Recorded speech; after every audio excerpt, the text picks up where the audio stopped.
विमल पोलो जोबा केसरी, हर पल मनाओ केसरी त्योहार। सवाल बना हुआ था कि भाई बीजेपी जैसी बड़ी पार्टी अपने संगठन की सबसे ऊंची कुर्सी पर किसी व्यक्ति का चुनाव क्यों नहीं कर पा रही है, और क्यों जेपी नड्डा जो बीजेपी के राष्ट्रीय अध्यक्ष बनाए गए थे 2020 में पहली बार, कार्यकारी अध्यक्ष बनाए गए थे 2019 में पहली बार जब अमित शाह ने गृह मंत्रालय संभाला था। तो सवाल यह बना हुआ था कि जेपी नड्डा को बार बार लगातार एक्सटेंशन देने की जरूरत क्यों पड़ रही है। भाई इतना बड़ा संगठन है, इतनी बड़ी पार्टी है, तो खबरें यह भी आती रही, लगातार आई कि संघ ये चाहता है, राष्ट्रीय स्वयंसेवक संघ बीजेपी का मातृ संगठन, कि जो भी अध्यक्ष हो बीजेपी का राष्ट्रीय अध्यक्ष वो दरअसल हमारी मर्जी का हो, हमारी आमद दरफ्त ज्यादा हो बीजेपी के भीतर। और बीजेपी ये चाहती थी कि राष्ट्रीय अध्यक्ष हम बनाएंगे, हम तय करेंगे, हमारी समझ का चेहरा होगा। वो आपको याद होगा 2024 के चुनाव के दरमियान जेपी नड्डा एक बड़ा बयान भी देते हुए दिखाई दिए थे कि अब हम सक्षम हैं, बड़ी पार्टी है, पहले हमें संघ की जरूरत हुआ करती थी, अब हमें संघ की जरूरत ही नहीं है। और मनमुटाव की खबरें यहां तक आई कि जब 2024 का चुनाव हुआ लोकसभा का और नतीजे आए, बीजेपी रह गई 240 सीटों पर सिमट कर, तो मोहन भागवत ताकीद करते दिखाई दिए कि आदमी ख्वाब देखता है देवता बन जाए और फिर भगवान बन जाए, और बहुत सारी और भी ताकीद मोहन भागवत करते नजर आए। लेकिन आज इसलिए इस पर बातचीत करने की जरूरत पड़ रही है कि ये गांठ फंसी हुई थी, ये फच्ची फंसी हुई थी। और जैसा मैंने कहा कि बीजेपी का जो संविधान है वो इस बात की इजाजत भी नहीं देता। लेकिन पहले कार्यकाल पूरा हुआ जेपी नड्डा का 2023 तक, फिर एक्सटेंशन मिला, और अभी फरवरी 2025 में कि भाई बिहार का चुनाव है तो अप्रैल तक एक्सटेंशन मिल गया।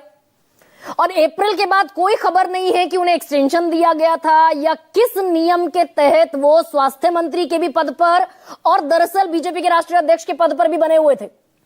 अब ये तस्वीरें जो मैं आपको दिखा रही हूं, आज अब से थोड़ी देर पहले, 1.5 घंटा पहले बीजेपी ने ये संडे सरप्राइज दिया है, संडे सरप्राइज किया। कल तो दरअसल यूपी बीजेपी का अध्यक्ष चुना गया, उसमें भी बहुत सारे इफ एंड बट्स थे। आज संडे सरप्राइज ये दिया कि जितने चेहरे आप टेलीविजन स्क्रीन पर देख रहे थे कि भाई मनोहर लाल खट्टर हो सकते हैं, धर्मेंद्र प्रधान हो सकते हैं, विनोद तावड़े हो सकते हैं, सुनील बंसल हो सकते हैं, शिवराज सिंह चौहान हो सकते हैं, धर्मेंद्र प्रधान का नाम मैंने ले ही दिया। इन सारे धुरंधरों को बीजेपी ने बेंच पर बैठा दिया है। किसी का नाम इस पद पर जिनका लिया जा रहा था, सबको बैठा दिया है भारतीय जनता पार्टी ने। और चेहरा कौन सामने आया है? हालांकि कार्यकारी अध्यक्ष की नियुक्ति हुई है अभी सिर्फ, जैसे पहले जेपी नड्डा की हुई थी 2019 में। अगले अध्यक्ष का चुनाव होने तक नितिन नवीन, आप में से बहुत सारे लोग उनका चेहरा नहीं पहचानते होंगे, अगर नाम भी सुना होगा तो। बिहार सरकार में मंत्री हैं, 5 बार के विधायक हैं, बांकीपुर से लड़कर जीतते हैं, 5 बार जीते हैं और सिर्फ 45 साल के हैं। तो बीजेपी ने यह संडे सरप्राइज दे दिया कि नितिन नवीन अब हमारे अगले कार्यकारी अध्यक्ष होंगे। बाकायदा अरुण सिंह ने इसकी जानकारी दी सोशल मीडिया पर। तो क्या जो सबसे बड़ा सवाल है कि भाई संघ की चॉइस है नितिन नवीन, और दरअसल उनका जो सोशल मीडिया अकाउंट है अभी उसको आप एक्सेस भी नहीं कर सकते, तो जानकारी कोई नितिन नवीन के बारे में बहुत कुछ खास मुहैया नहीं है सिवाय इन 3-4 जानकारियों की जो मैंने दी है। तो दरअसल संघ और बीजेपी के बीच क्या इस बात पर कोई कंसेंसस बना कि यह चेहरा होगा बीजेपी का अगला कार्यकारी अध्यक्ष? और संकेत 3 हैं जो बहुत बड़े हैं। पहली बार बिहार से बीजेपी का कोई राष्ट्रीय अध्यक्ष नियुक्त हुआ है, भले ही कार्यकारी ही सही। पहली बार सबसे युवा चेहरे के तौर पर नितिन नवीन सामने आ रहे हैं, सिर्फ 45 साल उम्र है। और तीसरा संकेत ऐसा कि भाई हम आम कार्यकर्ता को भी, वो जो नायब सिंह सैनी के साथ हुआ, मोहनलाल यादव मध्य प्रदेश में बना दिए गए मुख्यमंत्री, भजनलाल शर्मा को राजस्थान का मुख्यमंत्री बना दिया गया, कि हम आम कार्यकर्ताओं को भी जमीन से उठाएंगे और सबसे ऊंचे पद पर बैठा देंगे। और पार्टी में कहीं किसी तरह का कोई सिर फुटअव्वल, कोई किसी तरह का क्लैश होता हुआ नहीं दिखेगा। ये संकेत देने की भी बीजेपी ने कोशिश की है क्या, अनलाइक द कांग्रेस पार्टी। और जब मैं ये कह रही हूं तो बड़ी जिम्मेदारी से कह रही हूं, unlike the grand old Congress party. भाई यहां कितना, मैंने उम्र का दरअसल आज एक डेटा निकाला, सबसे पहले बार जब अटल बिहारी वाजपेयी को अध्यक्ष बनाया गया तो 55 साल के थे अटल बिहारी वाजपेयी। 58 साल के थे लालकृष्ण आडवाणी जब पहली बार बनाया गया, हालांकि बाद में 2 बार और बने। 57 बरस के थे मुरली मनोहर जोशी। कुशाभाऊ ठाकरे थे 75 साल के। बंगारू लक्ष्मण बीजेपी के राष्ट्रीय अध्यक्ष 61 साल। जना कृष्णमूर्ति 73 साल। वेंकैया नायडू 53 साल। राजनाथ सिंह 54 साल। नितिन गडकरी 52 साल। अमित शाह 49 और जेपी नड्डा 59 साल के थे जब पहली बार राष्ट्रीय अध्यक्ष उनको बनाया गया। नितिन नबीन है 45 बरस के।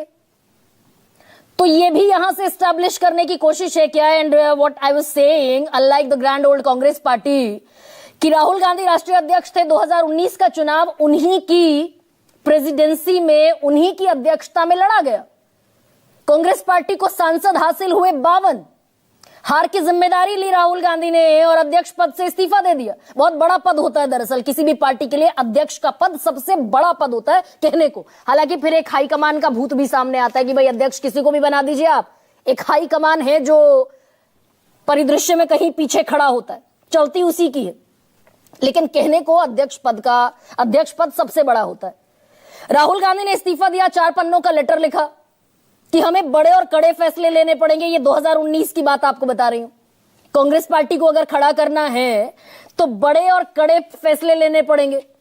लेकिन हुआ क्या, अंतरिम अध्यक्ष बना दिया गया फिर सोनिया गांधी को, जो ऑलरेडी सबसे ज्यादा वक्त तक कांग्रेस प्रेसिडेंट रह चुकी थी।